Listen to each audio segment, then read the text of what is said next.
ஈவேரோட வேரை போய் பார்த்தோம்னா அவர் கன்னடத்தை தாய்மொழியா கொண்டவர் இல்லை. ஏன்னா பலிகா நாயுடு அப்படின்ற சமூகம் தெலுங்கை தாய்மொழியாக கொண்டவர்கள்.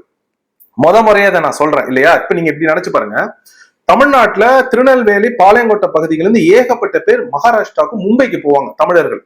இப்ப அந்த சமூகங்கள் எல்லாம் தமிழ்நாட்டை சேர்ந்தவங்க பச்சை தமிழர்கள். அவங்க மும்பையில போய் வணிகம் செய்யறதுனால அவங்க மராத்தியரா மாறிடுவாங்களா? மாட்டாங்க இல்லையா? ஒரு இடத்துல இருக்காங்க அந்த சமூகம் தமிழ்நாட்டுல, அவங்க மும்பைக்கு போறாங்க, அங்க வணிகம் செய்யறாங்க, ரொம்ப நாளா இருக்காங்க.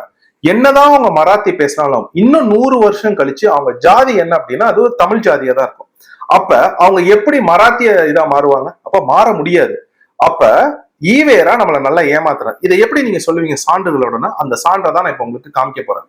எட்கர் தஸ்டன் அப்படின்ற ஒரு ஆங்கிலேயர் எழுதின caste and tribes of southern India volume 1 A&B அப்படின்ற இந்த நூல்ல பக்கம் 134ல பலிகா நாயுடு பற்றி குறிப்பிடப்பட்டிருக்கின்றது. ஐயா ஈவேரா அவர்களே சொல்றாங்க, நாம என்ன தாய்மொழி அப்படின்னா நாம என்ன ஜாதியில பிறக்கிறோமோ அதை வச்சுதான் அப்படின்னு ஈவேரா சொன்னாங்க. அதனாலதான் எல்லார்ட்டையும் ஜாதி கேட்டாங்க. யாரு தமிழர், யாரு தெலுங்கர், யாரு கன்னடர் அப்படின்னு கண்டுபிடிக்கிறதுக்காக ஈவேரா பண்ண வேலை இது. நம்ம ஐயா துரைமுருகன் இதை சொல்லிட்டாங்க நம்ம கிட்ட.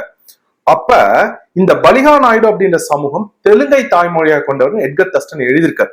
அப்ப தெலுங்கை ஆந்திராவை பொறுமையாக கொண்டவங்க கர்நாடகால போய் கொஞ்ச நாள் வாழ்றாங்க, அதனால கன்னடம் பேசுறாங்க. உடனே ஒரு கன்னட பலிகா நாயுடு எப்படி ஏமாத்திருக்காங்க.